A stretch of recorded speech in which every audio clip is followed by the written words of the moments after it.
Hello, everybody. This is going to be more so of a blog about your ancestors and if they really like the things that's on your altar. And I'm going to go into a little bit of scientific detail regarding not just your altar space, but your space, your magnetic field, and things like that.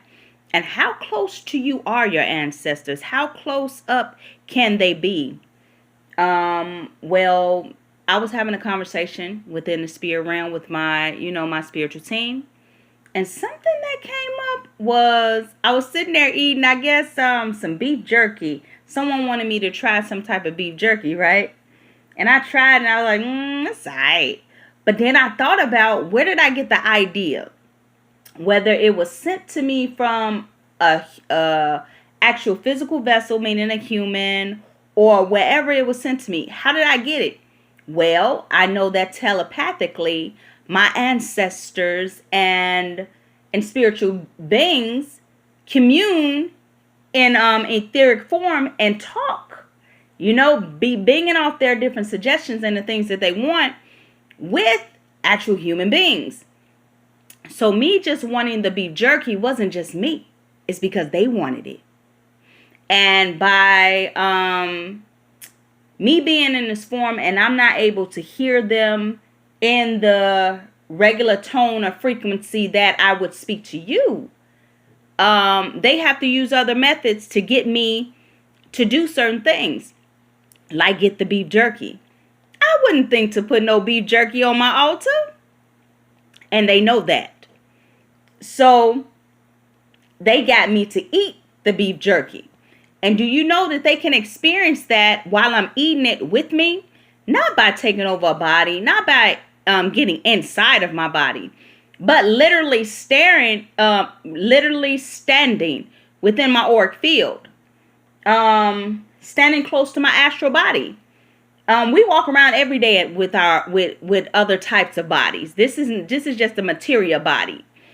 And depending on the position or depending on their position, that's what determined how close they're able to experience certain things with me.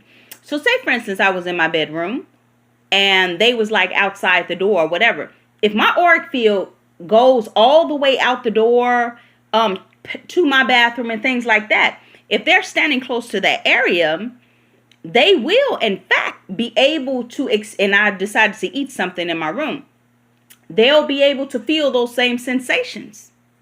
Honestly, really, and truly. That is fact. You can go and try to look it up or research it if you want, but to me, that is fact. Depending on their distance, they get to experience some of the same things as us. Whether that is taking a walk, a bike ride, or whatever. If they're in our field, they get to experience some of those things. You can go to the beach, and depending on how their veil is positioned, they may be able to experience that water, experience that chill, experience that warmth, experience that stuff, depending on how close to our auric body, our astral body, they are. And they can get to have some of those experiences again through us.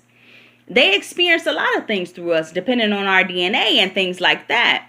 And we experience a lot of things through them. We get a lot of information through them. So it doesn't just end just because they don't have a physical body. It's different types of bodies that they actually carry.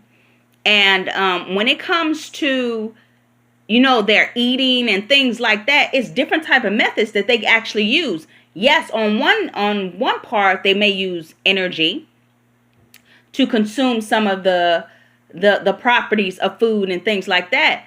But if they're standing close to your auric field, they can actually experience what it's like again to eat that steak.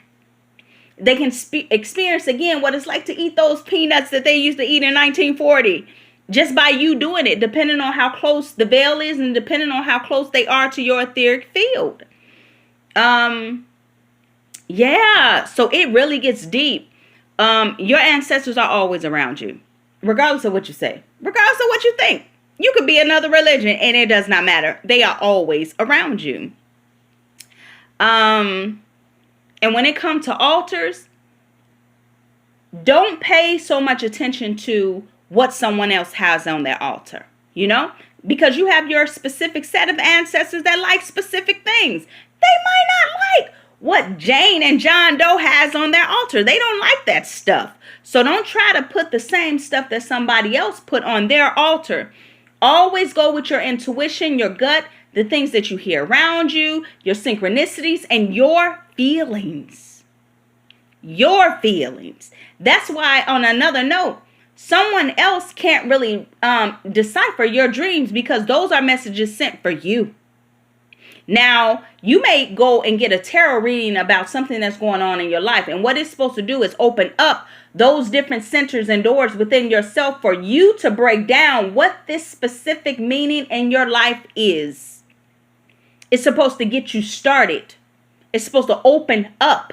But you walk through that door and you make the decision if this is true or that is true. That's why a psychic or a medium or a spiritual worker like myself cannot tell you exactly what the future is going to hold, because there's so many lanes, and you are ultimately the decision maker to decide if this is a road that you want to take. But you have many options.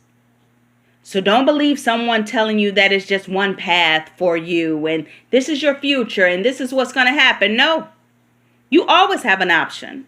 More than one option. And that's even when it comes to the altar, with what you place on your altar. With what you place on your altar, you have many options, and sometimes it can become overwhelming because sometimes you get so enthralled with it, and you really do want to please your ancestors. You want to have the things that they enjoy. And to be honest, you don't just want to have those things that they enjoy just to have them. No, you want to have them because you want to receive something. You want to pay homage so they can actually help you. And that's fine, because if you're over here, that's what they're supposed to do anyway. They're supposed to be there to assist you, And at one point in time, through other lives, you was there to assist them. This is not your first time around. You're an old soul. You're older than you can even imagine. And I know that's not the first time you ever heard that. You are an old soul. Yes. And you already know your ancestors are old souls too. They guide us through this life. They're supposed to help us through this life. And how else is they supposed to help us? They help us through monetary things, physical things, getting our house together, getting our apartment together, relationships, intimate relationships, things that done got too deep. And sometimes our ancestors don't want us to be with those partners, and they'll find a way to let us know, won't they? Yes. And in so many forms, ancestors can become so nosy. But guess what your life would be like if they wasn't nosy? It'd be even more chaotic. You need to have someone that knows you, that loves you, and that's willing to just lay that stuff down on the table, real open and plain, in order for you to move on from some of that stuff. So our ancestors use all sorts of things around here to get our attention. And when they want something on their altar, they'll let you know what they want on their altar. And you know how? Through your intuition, through your feeling. You don't have to follow somebody else's. You can get started as far as getting prompted and things like that. But actually putting the same things that someone else has on their altar, you don't have to do that. You know what you should do. You know what you should place on there. And just start trusting yourself. It's so many things in this life that tell us that we cannot trust ourselves, that we are not good enough. But you are. And I don't have to tell you that. To you, I'm a stranger. I don't have to tell you you're good enough. But you need to start telling yourself. Start testing yourself and start doing things on your own. Things that you want to do. Become your own rebel. Do things that you like, regardless of what they think or what you've been taught and stuff like that. Do things that you like. And I'm pretty sure that it is your ancestors that's guiding you to do those things, because they promote freedom. I know my ancestors promote freedom. They don't like bounds and things like that. So I know that you're not going to want to be bound either. And I'm pretty sure your ancestors don't want you to be bound. They want you to be out there, explore, test the world, test yourself, and see what you will become.